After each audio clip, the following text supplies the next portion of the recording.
My name is Joseph Spencer. From May 1970 to October 1997, I served the United States government as a top secret operative, but not in a category that is commonly known or understood. I was known as a man in black. Following 7 years acting as a counterintelligence agent for the CIA, I was recruited for a new assignment that entailed working within above top secret operations. I was aware of the black budget projects, but never knew the context of them due to their high level of secrecy. Even the president was denied access to their inner workings. Annually, billions of dollars are poured into black projects, which operate without any supervision or intrusion. They have full autonomy. The operations deal primarily with advancing military technologies, most of which have been reverse engineered from recovered alien spacecrafts that had either crashed or were shot down by our military. The public, sadly, will never, ever have knowledge of these operations. This transition in my life happened in 1970. The senior black project director was William T. Latham, who had worked under CIA Executive Director Richard Schlesinger. Latham stated that I was the perfect candidate for my new position. I was a foster child, and I had no connections to existing relatives. I had no friends or social life. It was easy for them to erase my past and provide me with a new identity. I gave myself to them as a priest would to his God. But first, my mind had to be erased. I was injected with various forms of mind-altering drugs, LSD, heroin, mescaline, morphine, sodium pentothal, and more. Drug-induced hypnosis followed with antegrade and retrograde amnesia. The goal was to program me to do two things: kill and forget. After 9 months of programming, I had become a man in black. What I later discovered was that not all the men in black were human. About a third were alien hybrids. Their distinctive feature was the absence of whites in their eyes, giving the impression of empty eye sockets. This unsettled me, and it took months to adjust to the reality of alien integration.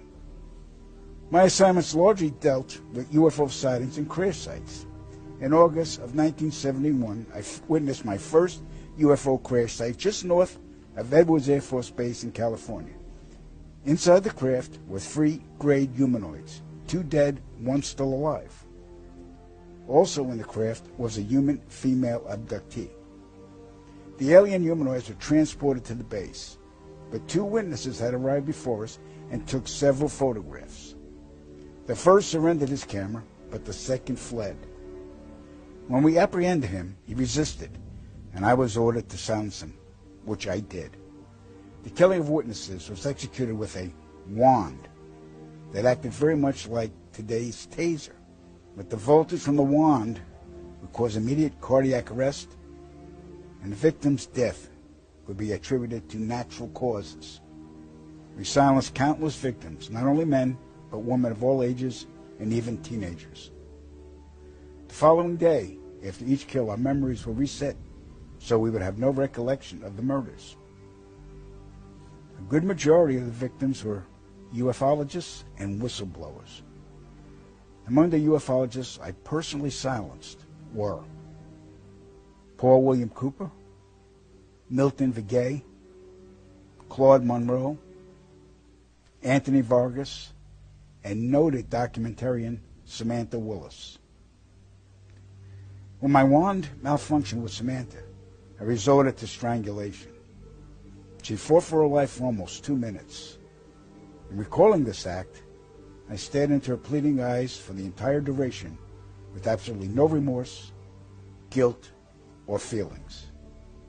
That was how effective the mind conditioning was. And it's her face that haunts my dreams more than anyone's to this day. So they stuffed out a documentarian. Yep. Well, that's not good to hear. Yeah. All right, we're going to move on. In 1954, Dwight Eisenhower signed what's known as the Granada Treaty with the alien gray race. In exchange for shared alien technologies, the the Greys were allowed to abduct a number of humans annually for medical examination. The Greys also demanded anonymity from the public. A short time later, human technology took a giant leap forward with circuit chips, fiber optics, and lasers. The grounded treaty is still active today, but the number of human abductions has increased, despite objections from the world governments. Now, the really interesting part. Every year, at least 8 million children go missing in the world. I can attest that 1/3 of them are abducted by government operatives and transported to any one of the 1,477 underground military installations on the planet, then imprisoned for the remainder of their lives. The children are subjected to biological and genetic experiments, dissections, and mutilations performed not by human scientists, but an alien Grey species. During my stay at the Vanguard Underground Base north of Phoenix, Arizona, I witnessed many of these procedures. Because there was no form of anesthesia administered to the young patients, the halls reverberated with the screams of tortured children from morning to night. The ones that perished were incinerated in the installation's crematoriums. My point of contact at this base was Lieutenant Colonel Charles T. Leninger, and he was a human-alien hybrid. And get ready for this. In 1994, the World Population Summit in Cairo, Egypt, had 160 nations participate, where they all agreed that the human population was out of control and must be stopped because the world is running out of resources. An agreement was formed that would mandate the reduction of humans from 6 billion to 800 million by the year 2030. This meant finding a method or methods to wipe out nearly 95% of the population. Solutions were discovered, investigated, tested, then created, and have been in full force since. The procedures have been inflicted onto the human race are as follows. 1. Toxic levels of chemically enhanced fluoride have been secretly added to our drinking water over the last 20 years in every city and community on the planet.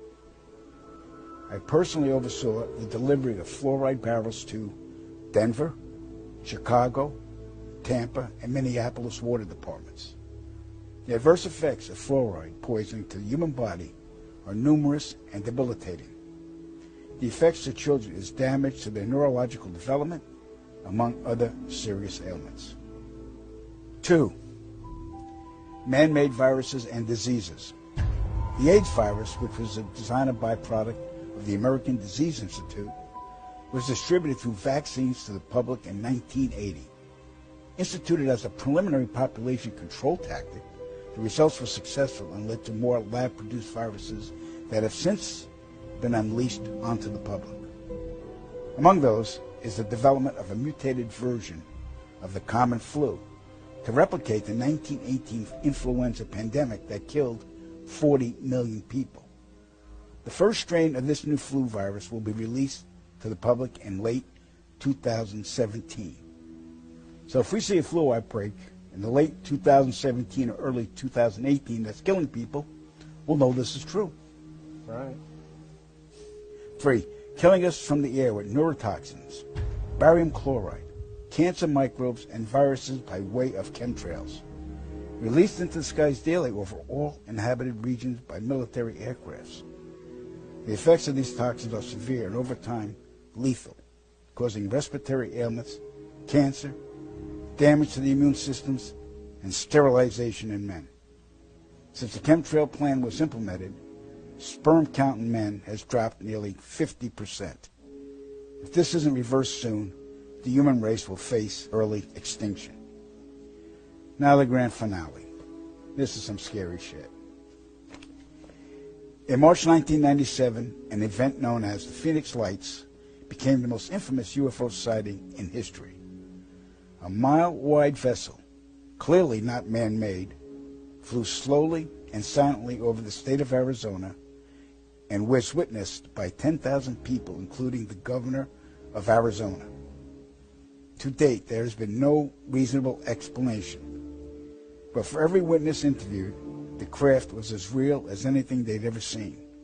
Their lives were transformed. They now believe that we truly are not alone. However, there is another truth, for I know what they really saw.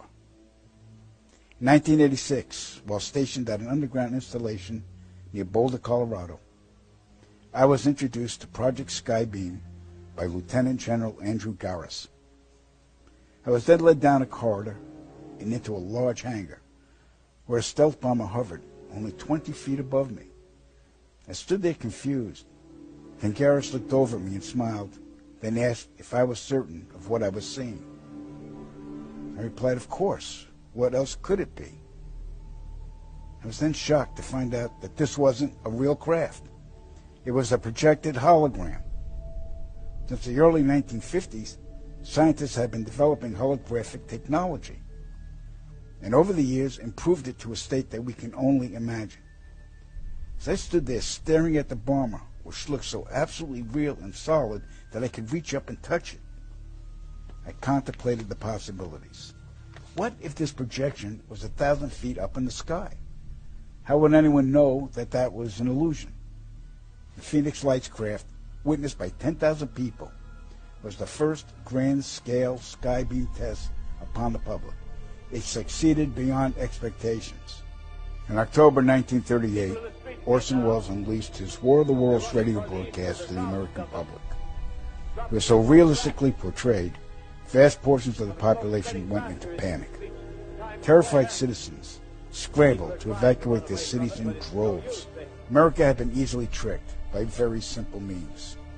To amplify this response, those who are truly in power of not only our country, but all the countries on the planet, and who are the true purveyors of the depopulation process, have formulated the final stage of their sinister plan. In the year 2024, a global event will alter the course of mankind's future. The world will stand witness to a massive alien invasion. Thousands of projected holographic alien warships will blanket the skies, sending people into a global panic. Real military crafts within the holograms will inflict actual damage to the surrounding areas to sell the gimmick. And as a result of the ensuing human chaos, a one-world government will immediately form without any resistance from the people. They will be the new world order. Once this happens, we as a people will be doomed to enslavement and accelerated depopulation. With that said, the only hope for human salvation is to acquire and spread the knowledge of these activities and agendas. Resist, retaliate, then conquer this imposing enemy.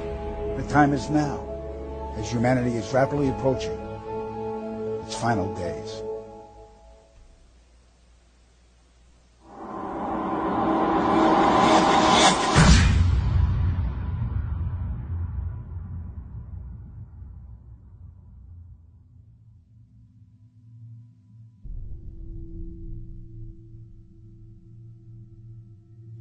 The knowledge of what's coming is taking its toll on me.